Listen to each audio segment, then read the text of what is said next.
Կա մի երկիր, որի անունը լսելիս մարդկանց մեծամասնության մտքում անմիջապես հայտնվում են բուրգերը, փարավոնները եւ հազարավոր տարիների հանելուկները։ Բայց հետաքրքիրն այն է, որ Եգիպտոսի ամենամեծ գաղտնիքը ոչ թե բուրգերն են, ոչ էլ փարավոնների ոսկե գանձերը։ Եգիպտոսի ամենամեծ գաղտնիքն այն է, թե ինչպես ընդհանրապես հնարավոր դարձավ այս քաղաքակրթության գոյությունը։ Եթե այսօր նայենք Եգիպտոսին օդից, կտեսնենք մի զարմանալի պատկեր, հսկայական տարածքներ զբաղեցնող անապատներ, անվերջ ավազներ, ժայռոտ լեռներ, չոր հարթավայրեր։ Երկրի գրեթե ամբողջ տարածքը թվում է անբնակելի, եւ այդ ֆոնի վրա հանկարծ հայտնվում է մի երկար կանաչ ժապավեն, որը ձգվում է հարավից դեպի հյուսիս։ Դա Նեղոսն է, գետ, որը բառացիորեն կյանք է տվել ամբողջ երկրին։ Այսօր Եգիպտոսում ապրում է ավելի քան 100 միլիոն մարդ, բայց նրանց ճնշող մեծամասնությունը բնակվում է հենց Նեղոսի ափերին։ Պատճառը նույնն է, ինչ հազարավոր տարիներ առաջ։ Առանց Նեղոսի այստեղ կյանքը գրեթե անհնար կլիներ։ Հազարավոր տարիներ առաջ, երբ աշխարհի շատ ժողովուրդներ դեռ նոր էին սկսում կազմավորել իրենց առաջին բնակավայրերը, Նեղոսի հովիտը արդեն վերածվում էր մարդկության ամենահզոր կենտրոններից մեկի։ Սակայն դա պատահականություն չէր։ Բնությունն այստեղ յուրահատուկ նվեր էր տվել մարդկանց։ Ամեն տարի Նեղոսի ջրերը բարձրանում էին եւ դուրս գալիս ափերից։ Այսօր նման բան նաղետ կհամարվեր, բայց հին եգիպտացիների համար դա տարվա ամենասպասված իրադարձություններից էր։ Երբ ջրերը նահանջում էին, գետի շուրջը մնում էր մուգ, բերի տիղ։ Այդ հողում հնարավոր էր աճեցնել գրեթե ամեն ինչ՝ ցորեն, գարի, բանջարեղեն, մրգեր։ Այն ժամանակ, երբ շուրջ բոլորը միայն անապատ էր, Նեղոսի հովիտը վերածվում էր կանաչ այգու։ Հենց այստեղից էլ սկսվեց պատմությունը։ Սկզբում փոքր գյուղեր առաջացան, հետո այդ գյուղերը մեծացան, վերածվեցին քաղաքների։ Իսկ քաղաքները ժամանակի ընթացքում միավորվեցին մեկ պետության մեջ։ Այսպես ծնվեց հին Եգիպտոսը։ Մի քաղաքակրթություն, որը գոյատևեց հազարավոր տարիներ։ Մի քաղաքակրթություն, որի ազդեցությունը զգացվում է նույնիսկ այսօր։ Եգիպտացիները շատ լավ հասկանում էին, որ իրենց գոյությունը կախված է Նեղոսից։ Նրանք այն պարզապես գետ չէին համարում։ Նրանց համար Նեղոսը կյանքի աղբյուր էր, աստվածային պարգև։ Ամեն ինչ կապված էր նրա հետ։ Գյուղատնտեսությունը, առևտուրը, տեղափոխությունը, սնունդը, նույնիսկ կրոնը։ Գետի շնորհիվ հնարավոր դարձավ կերակրել միլիոնավոր մարդկանց, ստեղծել բանակներ, կառուցել քաղաքներ եւ ի վերջո ստեղծել մի պետություն, որը դարեր շարունակ համարվում էր աշխարհի ամենահարուստ եւ ամենահզոր երկրներից մեկը։ Բայց Նեղոսի հետ կապված կար մի խնդիր։ Ոչ ոք չէր կարող վստահ լինել, թե որքան ուժեղ կլինի հաջորդ ջրհեղեղը։ Եթե ջուրը քիչ լիներ, բերքը կփչանար։ Եթե չափազանց շատ լիներ, յուղերն ու դաշտերը կարող էին ավերվել։ Եգիպտացիները պետք է սովորեին կանխատեսել գետի վարքը, եւ նրանք ստեղծեցին մի զարմանալի համակարգ։ Հատուկ քարե կառույցներ, որոնք այսօր հայտնի են որպես նիլոմետրեր։ Այս կառույցների միջոցով չափվում էր ջրի մակարդակը։ Եթե ջուրը հասնում էր անհրաժեշտ նշագծին, մարդիկ գիտեին, որ առատ բերք է լինելու։ Եթե մակարդակը ցածր էր, պատրաստվում էին դժվար տարիների։ Այս համակարգը հին աշխարհի ամենահին գիտական գործիքներից մեկն էր, եւ այն աշխատում էր հազարավոր տարիներ։ Ժամանակի ընթացքում Նեղոսի շնորհիվ Եգիպտոսը սկսեց արագ հարստանալ։ Գետի երկայնքով զարգանում էր առևտուրը։ Նավերը տեղափոխում էին ապրանքներ երկրի մի ծայրից մյուսը։ Այն ժամանակ, երբ շատ ժողովուրդներ դեռ դժվարությամբ էին ճանապարհորդում ցամաքով, եգիպտացիներն արդեն օգտագործում էին Նեղոսը որպես բնական մայրուղի։ Սա նրանց հսկայական առավելություն էր տալիս։ Երկիրը դառնում էր ավելի կազմակերպված, ավելի հարուստ, ավելի հզոր։ Եվ հենց այդ ժամանակ սկսեցին հայտնվել մարդիկ, ովքեր իրենց համարում էին ոչ թե սովորական կառավարիչներ, այլ աստվածների ներկայացուցիչներ երկրի վրա։ Նրանք հայտնի դարձան որպես փարավոններ։ Փարավոնների իշխանությունը գրեթե անսահմանափակ էր։ Նրանք ղեկավարում էին բանակը, կառավարում էին երկիրը, վերահսկում էին տնտեսությունը։ Եվ ամենակարևորը, նրանք հավատում էին, որ մահից հետո իրենց կյանքը շարունակվելու է։ Այդ հավատը շուտով կստիպի նրանց սկսել մի նախագիծ, որը հազարավոր տարիներ անց դեռ կզարմացնի ամբողջ մարդկությանը։ Նախագիծ, որի անունը մենք բոլորս գիտենք՝ բուրգեր։ Աշխարհում քիչ կառույցներ կան, որոնք նույնքան հայտնի են, որքան Գիզայի բուրգերը։ Անկախ նրանից, թե աշխարհի որ երկրում գտնվեք, գրեթե բոլորը գիտեն դրանց մասին։ Դրանք դարձել են ոչ միայն Եգիպտոսի, այլ ամբողջ մարդկային պատմության խորհրդանիշներից մեկը։ Բայց որքան էլ հաճախ տեսնենք դրանց նկարները, իրական չափերը պատկերացնելը շատ դժվար է։ Երբ մարդը կանգնում է մեծ բուրգի կողքին, առաջին զգացողությունը սովորաբար նույնն է լինում՝ անհավատություն։ Թվում է, թե նման բան պարզապես հնարավոր չէր կառուցել հազարավոր տարիներ առաջ։ Առանց բետոնի, առանց կռունկների, առանց ժամանակակից տեխնիկայի։ Եվ հենց այդ պատճառով բուրգերը մինչ օրս համարվում են աշխարհի ամենամեծ հանելուկներից մեկը։ Գիզայի ամենամեծ բուրգը կառուցվել է Քեոպս փարավոնի համար, մոտ 4500 տարի առաջ։ Երբ այն ավարտվեց, դրա բարձրությունը հասնում էր գրեթե 150 մետրի։ Այդ ժամանակվա համար սա անհավանական ցուցանիշ էր։ Իրականում բուրգը այնքան բարձր էր, որ ավելի քան 3000 տարի ոչ մի ժողովուրդ չկարողացավ կառուցել դրանից բարձր կառույց։ Պարզ ասած, եթե դուք ապրեիք միջնադարում, Հին Հունաստանում կամ նույնիսկ հռոմեական կայսրության ժամանակ, աշխարհի ամենաբարձր կառույցը դեռ կլիներ Քեոպսի բուրգը։ Սա արդեն ինքնին զարմանալի փաստ է, բայց ավելի զարմանալի են դրա կառուցման մանրամասները։ Գիտնականների հաշվարկներով բուրգի կառուցման համար օգտագործվել է ավելի քան 2 միլիոն քարե բլոկ։ Որոշ քարեր կշռում էին մի քանի տոննա, իսկ որոշ հատուկ հատվածներում օգտագործված քարերի քաշը հասնում էր նույնիսկ տասնյակ տոննաների։ Այս ամենը ստիպում է հարց տալ. ինչպես էին նրանք դա անում։ Երկար տարիներ տարբեր տեսություններ էին առաջ քաշվում։ Ոմանք կարծում էին, որ բուրգերը կառուցել են ստրուկները։ Մյուսները համոզված էին, որ նման ճշգրտությամբ կառուցելը պարզապես անհնար էր այդ ժամանակաշրջանում։ Կային նույնիսկ մարդիկ, որոնք պնդում էին, թե բուրգերի կառուցման մեջ մասնակցություն են ունեցել այլ մոլորակայինները։ Սակայն վերջին տասնամյակների պեղումները ցույց տվեցին բոլորովին այլ պատկեր։ Բուրգերի հարևանությամբ հնագետները հայտնաբերեցին մի ամբողջ բնակավայր։ Դա այնքան մեծ էր, որ գիտնականները այն սկսեցին անվանել աշխատավորների քաղաք։ Այստեղ կային տներ, արհեստանոցներ, հացատներ, պահեստներ, հացահատիկի սիլոսներ, եւ ամեն ինչ ցույց էր տալիս, որ այստեղ հազարավոր մարդիկ են ապրել եւ աշխատել։ Այս բացահայտումը փոխեց պատմաբանների պատկերացումները։ Պարզ դարձավ, որ բուրգերը չեն կառուցվել ստրուկների կողմից։ Դրանք ստեղծվել են կազմակերպված աշխատուժի միջոցով։ Հազարավոր մարդիկ տարիներ շարունակ աշխատել են միասին, կատարելով տարբեր մասնագիտացված աշխատանքներ։ Ոմանք կտրում էին քարերը, մյուսները տեղափոխում էին։ Ոմանք զբաղվում էին սննդի մատակարարմամբ, իսկ մյուսները ղեկավարում էին ամբողջ գործընթացը։ Սա հսկայական պետական նախագիծ էր։ Գուցե մարդկության պատմության առաջին մեգա նախագծերից մեկը։ Սակայն նույնիսկ եթե մենք ընդունենք, որ աշխատուժ կար, մնում է մեկ այլ հսկայական հարց. ինչպես էին տեղափոխում այդ քարերը։ Ի վերջո, բուրգի համար օգտագործված կրաքարի մեծ մասը բերվել էր բավականին հեռավոր վայրերից։ Որոշ քարեր նույնիսկ տեղափոխվել էին Նեղոսի մյուս ափից։ Այս խնդրի պատասխանը կրկին թաքնված է Նեղոսի մեջ։ Այսօր բուրգերի շրջակայքը հիմնականում անապատ է, բայց հազարավոր տարիներ առաջ այստեղ տեսարանը բոլորովին այլ էր։ Գետի ջրհեղեղները ստեղծում էին ջրանցքներ եւ նավահանգիստների լայն ցանց։ Հնագետները հայտնաբերել են այդ կառույցների հետքերը։ Նրանք կարծում են, որ քարերը նավերով տեղափոխվել էին հնարավորինս մոտ Շին հրապարակին։ Այնուհետև հատուկ ճանապարհներով հասցվում էին դեպի բուրգի հիմքը։ Այսպիսով Նեղոսը դարձավ ոչ միայն կյանքի աղբյուր, այլ նաև աշխարհի ամենամեծ շինարարական ծրագրերից մեկի գլխավոր գործընկերը։ Բայց բուրգերի մասին կա եւս մեկ հետաքրքիր փաստ, որի մասին շատերը չգիտեն։ Այսօր մենք տեսնում ենք մուգ, դեղնավուն քարերով պատված կառույցներ։ Սակայն սկզբնական տեսքը բոլորովին այլ էր։ Ժամանակին բուրգերի ամբողջ արտաքին մակերեսը պատված էր սպիտակ, փայլեցված կրաքարով։ Արևի լույսի տակ դրանք փայլում էին այնպես, որ երևում էին կիլոմետրերի հեռավորությունից։ Որոշ պատմաբաններ կարծում են, որ արևածագի եւ մայրամուտի ժամերին բուրգերը կարծես լուսարձակների պես էին շողում անապատի մեջ։ Պատկերացրեք, թե ինչ տեսարան էր դա հին աշխարհի մարդու համար։ Հսկայական սպիտակ լեռներ, որոնք կարծես կառուցված լինեին ոչ թե մարդկության, այլ աստվածների կողմից։ Բայց բուրգերը պարզապես գերեզմաններ չէին, դրանք նաև իշխանության ցուցադրությունն էին։ Փարավոնը ցանկանում էր, որ իր անունը հիշվի հավերժ,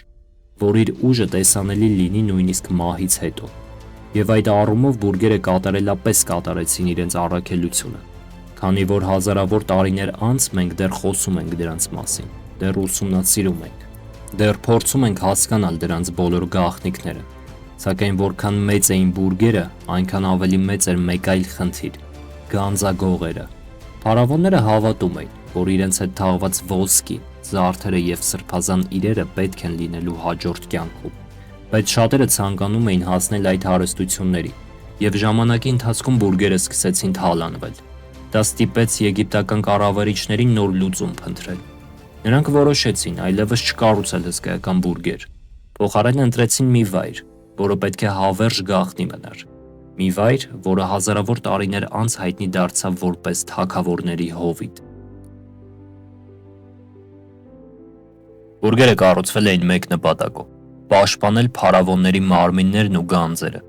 Սակայն իրականությունը շատ արագ ցույց տվեց, որ նույնիսկ աշխարհի ամենամեծ քարե կառույցները չեն կարող կանգնեցնել մարդկանց ագահությունը։ Տարիների ընթացքում բազմաթիվ բուրգեր թալանվեցին։ Գերեզմանագողերը գտնում էին մուտքերը, ներխուժում ներս եւ տանում ամեն ինչ, ինչ արժեք ուներ՝ ոսկի, արծաթ, թանկարժեք քարեր, սրբազան իրեր։ Փարավոնների համար սա պարզապես գողություն չէր։ Նրանք հավատում էին, որ մահից հետո կյանքը շարունակվում է։ Եվ եթե իրենց հետ թաղված իրերը անհետանային, ապա վտանգի տակ կլիներ նաև նրանց ճանապարհորդությունը դեպի հավերժություն։ Այդ պատճառով Եգիպտոսի կառավարիչները որոշեցին փոխել իրենց ռազմավարությունը։ Եթե հսկայական բուրգերը գրավում էին բոլորի ուշադրությունը, ապա նոր դամբարանները պետք է լինեին հնարավորինս աննկատ։ Այսպես սկսվեց թագավորների հովիտի պատմությունը։ Նեղոսի արևմտյան ափին ժայռերով շրջապատված մի ամայի հովիտ կա։ Առաջին հայացքից այստեղ առանձնահատուկ ոչինչ չկա։ Ոչ մեծ քաղաքներ, ոչ հսկայական տաճարներ, ոչ էլ տպավորիչ շինություններ։ Բայց հենց այս լուռ եւ ամայի վայրում են թաքնված Եգիպտոսի ամենամեծ գաղտնիքներից շատերը։ Մոտ 3.500 տարի առաջ փարավոնները սկսեցին իրենց դամբարանները կառուցել ոչ թե երկրի վրա, այլ լեռների ներսում։ Ժայռերի մեջ փորվում են երկար միջանցքներ, սենյակներ, թաքնված դահլիճներ։ Իսկ մուտքերը հատուկ ծածկվում էին ավազով ու քարերով, որպեսզի ոչ ոք չկարողանար դրանք գտնել։ Հույսը մեկն էր, որ այս անգամ գերեզմանագողերը երբեք չեն հայտնաբերի թագավորների հանգրվանները։ Դարերի ընթացքում այստեղ ստեղծվեցին տասնյակ արքայական դամբարաններ։ Յուրաքանչյուր նոր փարավոն ցանկանում էր ունենալ ավելի տպավորիչ գերեզման, քան նախորդը։ Ոմանք ընտրում էին ավելի երկար միջանցքներ, մյուսները ավելի մեծ դահլիճներ, իսկ որոշ դամբարանների պատերը ծածկվում էին հարյուրավոր պատկերներով ու գրություններով։ Այս նկարները պարզապես զարդարանք չէին։ Դրանք պատմում էին այն ճանապարհի մասին, որը ըստ եգիպտացիների հոգին պետք է անցներ մահից հետո։ Աստվածների դատաստան, փորձություններ եւ վերջապես հավերժական կյանք։ Փարավոնները վստահ էին, որ այս ամենը կօգնի իրենց մյուս աշխարհում, բայց իրական կյանքում նրանց ծրագրերը կրկին չաշխատեցին ամբողջությամբ։ Ժամանակի ընթացքում դամբարանների մեծ մասը նույնպես թալանվեցին։ Եվ թվում էր, թե Եգիպտոսի բոլոր գանձերը ընդմիշտ կորել են, սակայն պատմությունը պատրաստել էր մի մեծ անակնկալ։ 1922 թվական բրիտանացի հնագետ Հովարդ Քարթերը արդեն տարիներ շարունակ փնտրում էր մի գերեզման, որը շատ գիտնականներ ընդհանրապես գոյություն չունեցող էին համարում։ Նա համոզված էր, որ թագավորների հովտում դեռ կա առնվազն մեկ չբացահայտված դամբարան։ Շատերը ծաղրում էին նրան, ասում էին, որ այստեղ վաղուց արդեն ամեն ինչ ուսումնասիրված է, բայց Քարթերը չէր հանձնվում, եւ մի օր նրա աշխատողները քարերի տակ գտան աստիճաններ, որոնք տանում էին դեպի փակ դուռ, որը չէր բացվել հազարավոր տարիներ։ Երբ Քարթերը վերջապես հնարավորություն ստացավ ներս նայել, նրա գործընկերը հարցրեց. «Տեսնում եք ինչ-որ մի բան»։ Քարթերի պատասխանը հետագայում դարձավ պատմական։ Նա ասաց. «Այո, հրաշալի բաներ եմ տեսնում»։ Նրա առջև բացվեց մի աշխարհ, որը գրեթե անփոփոխ մնացել էր ավելի քան 3000 տարի։ Դա Թութանհամոնի գերեզմանն էր։ Թութանհամոնը Եգիպտոսի ամենահայտնի փարավոններից է, բայց հետաքրքիրն այն է, որ իր կյանքի ընթացքում նա առանձնապես մեծ նվաճումներ չի ունեցել։ Նա գահ բարձրացավ ընդամենը երեխա տարիքում եւ մահացավ շատ երիտասարդ։ Եթե նրա գերեզմանը չգտնվեր, հնարավոր է այսօր նրա անունը նույնիսկ քիչ մարդիկ իմանային։ Սակայն հենց այդ հայտնագործությունն էր, որ նրան դարձրեց աշխարհի ամենահայտնի փարավոնը։ Գերեզմանի ներսում հայտնաբերվեցին հազարավոր առարկաներ՝ ոսկե զարդեր, արծաթե իրեր, արձանիկներ, զենքեր, կահույք, թանկարժեք քարերով զարդարված գահ եւ վերջապես այն առարկան, որը դարձավ հին Եգիպտոսի գլխավոր խորհրդանիշներից մեկը՝ Թութանհամոնի ոսկե դիմակը։ Մաքուր ոսկուց պատրաստված այս գլուխգործոցը մինչ օրս համարվում է մարդկության ստեղծած ամենահայտնի արվեստի գործերից մեկը։ Թութանհամոնի գերեզմանը գիտնականներին տվեց մի բան, որը նրանք գրեթե երբեք չէին ստանում. հնարավորություն տեսնելու, թե ինչպիսի տեսք ունեին փարավոնների թաղումները իրականում, քանի որ մյուս գերեզմանների մեծ մասը վաղուց արդեն թալանված էր։ Այստեղ սակայն հազարավոր իրեր պահպանվել էին գրեթե անփոփոխ։ Եվ դրանց շնորհիվ պատմաբանները կարողացան շատ ավելի լավ հասկանալ հին Եգիպտոսի աշխարհը, նրանց հավատալիքները, կենցաղը, արվեստը եւ նույնիսկ մահվան մասին պատկերացումները։ Բայց թագավորների հովիտը միայն Թութանհամոնի մասին չէ։ Այստեղ են թաքնված Եգիպտոսի ամենահզոր կառավարիչներից շատերը։ Մարդիկ, որոնք իրենց համարում էին աստվածներ, մարդիկ, որոնց անունները հազարավոր տարիներ անց դեռ շարունակում են ապրել։ Նրանցից մեկը հատկապես առանձնանում է մյուսներից։ Մի փարավոն, որը կառուցեց ավելի շատ հուշարձաններ, քան գրեթե բոլոր մյուսները միասին վերցրած։ Մի կառավարիչ, որի անունը մինչ այսօր համարվում է Եգիպտոսի հզորության խորհրդանիշ՝ Ռամզես II։ Եթե հարցնենք պատմաբաններին, թե ով է եղել Եգիպտոսի ամենահայտնի փարավոնը, շատերը առանց երկար մտածելու կհիշատակեն մեկ անուն՝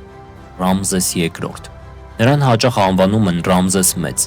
եւ դա պատահականություն չէ։ Նրա իշխանությունը տևեց ավելի քան 60 տարի։ Այն ժամանակաշրջանում, երբ մարդկանց մեծ մասը նույնիսկ չէր հասնում այդ տարիքին, Ռամզեսը տասնամյակներ շարունակ կառավարում էր հսկայական պետություն։ Նրա օրոք Եգիպտոսը հասավ իր հզորության գագաթնակետերից մեկին,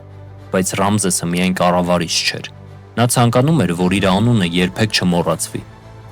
Եվ դրա համար ընտրեց մի շատ արդյունավետ ճանապարհ՝ շինարարությունը։ Եգիպտոսի տարբեր հատվածներում մինչ օրս կարելի է տեսնել տաճարներ, արձաններ եւ հուշարձաններ, որոնք կառուցվել են հենց նրա հրամանով։ Նա բառացիորեն լցրեց երկիրը իր պատկերներով։ Որտեղ էլ մարդիկ գնային, տեսնում էին Ռամզեսի արձանները։ Նրա անունը փորագրված էր քարերի վրա։ Նրա հաղթանակները պատկերված էին տաճարների պատերին։ Այս ամենը մեկ նպատակ ուներ՝ ցույց տալ, որ նա սովորական մարդ չէ, որ նա աստվածների կողմից ընտրված կառավարիչ է։ Ռամզեսի ամենատպավորիչ կառույցներից մեկը նրա հիշատակի տաճարն էր։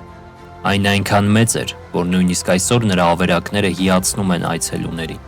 Տաճարի ներսում ժամանակին կանգնած էր հսկայական արձան։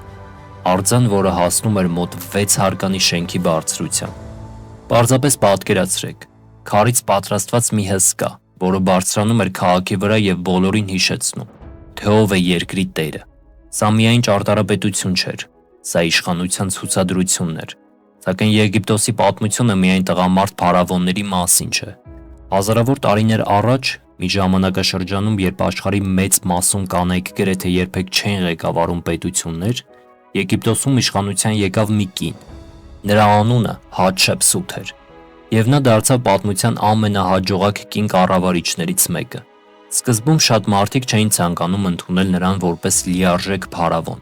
Ի վերջո, այդ պաշտոնը սովորաբար զբաղեցնում էին տղամարդիկ,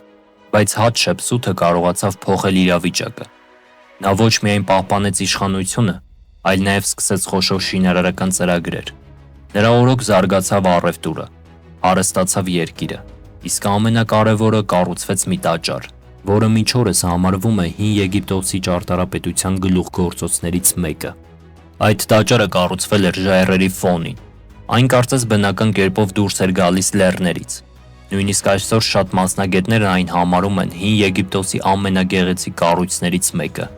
Երբ նայում ես այդ տաճարին, դժվար է հավատալ, որ այն ստեղծվել է ավելի քան 3000 տարի առաջ։ Հատշեպսութը ապացուցեց, որ պատմությունը միշտ չէ, որ ընթանում է ընդունված կանոններով։ Երբեմն մեկ մարդ կարող է փոխել ամեն ինչ, բայց որքան էլ հզոր լինեին փարավոնները, նրանց իշխանությունը հավերժ չէր։ Դարերը անցնում էին, նոր ժողովուրդներ էին հայտնվում, պատերազմներ էին սկսվում, կայսրությունները բարձրանում էին ու անկում ապրում։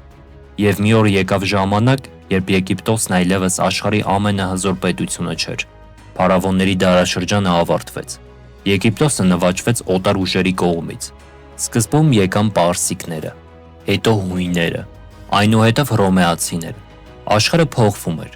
բայց նույնիսկ այն ժամանակ, երբ փարավոններն արդեն վաղուց չկային, նրանց թողաջարանգությունները շարունակում էին ապրել։ Հազարավոր տարիներ անց մարդիկ դեռ գալիս էին տեսնելու բուրգերը, ուսումնասիրելու տաճարները, փորձելու հասկանալ անհետացած քաղաքակրթության գաղտնիքները, եւ որքան ավելի շատ էին ուսումնասիրում, այնքան ավելի շատ հարցեր էին առաջանում։ Ինչպես էին կառուցվել բուրգերը, ինչ տեխնոլոգիաներ էին օգտագործվել, ինչ գիտելիքներ ունեին հին եգիպտացիները։ Այս հարցերից շատերը մինչ օրս վերջնական պատասխան չունեն։ Եվ գուցե հենց դա է պատճառը, որ Եգիպտոսը շարունակում է գրավել միլիոնավոր մարդկանց ուշադրությունը։ Մենք սիրում ենք առեղծվածներ, սիրում ենք բացահայտել անհայտը, իսկ Եգիպտոսը կարծես ստեղծված լինի հենց դրա համար։